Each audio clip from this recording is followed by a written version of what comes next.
So step 3, right, so I've cut out my calico. This is calico, cream cotton cloth. So I've got my foam, I've got my cotton wadding. If you haven't got cotton wadding, you could use poly wadding. Again, it just helps smooth out those foam edges that you get when you cut. And then I've got my calico or my cotton cloth. So I've cut it generously, so I've got an overhang, and that's because that will help me when I'm trying to get the fixings.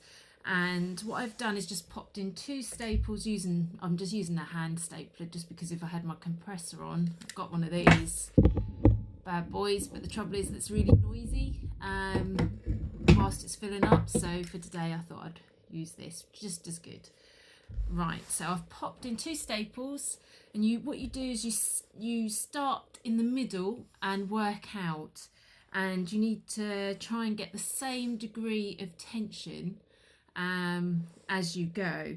So I've popped in the first one, as you can see, just here in the middle, and I've fixed it just here where those pins were previously. Spread it across, look at the grain of your calico, and then go on to the opposite side and got another one in on this front edge. If I do that, you might be able to see it better. So now I'm going to do the sides. So there we go. I'll do this one first. Now, like I said to you about that wadding, just ensure that's not creeping over. There you go. You develop quite strong fingers, and I'm going to go over to the opposite side. And the idea being that we eventually get all the way round, so you leave the corners till last, because that's where you'll lose some of the calico, and we can cut that away perhaps for the corner, and then we'll cut the excess calico away. And then we'll be popping on some poly wadding and then doing our top cover. Now the top cover is just exactly the same principle as the calico. Some people don't even bother about using calico, they go straight to top cover after, say, the foam, which you can do, but personally I feel it's a bit like decorating, and if you get that undercoat or your base there, then that makes your top cover even better.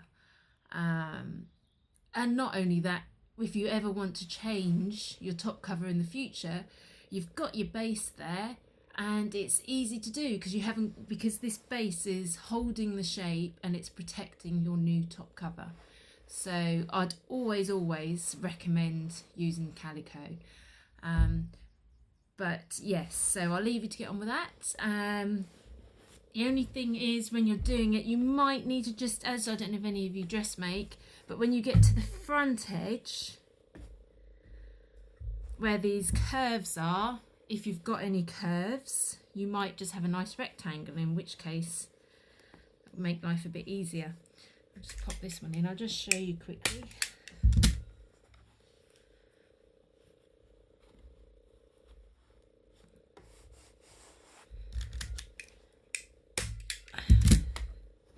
You can see that fabric or your calico might just struggle. So what helps if you just pop in a little cut, and you just, or maybe another one, you know, like you do on a sleeve when you're dressmaking, that just helps that calico or that fabric to ease round a curve, say, just maintaining that tension as you go.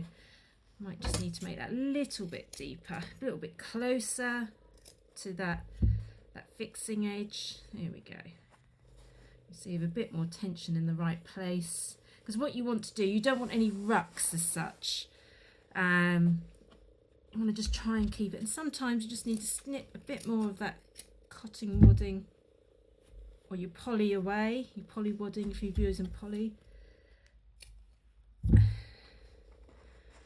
There we go.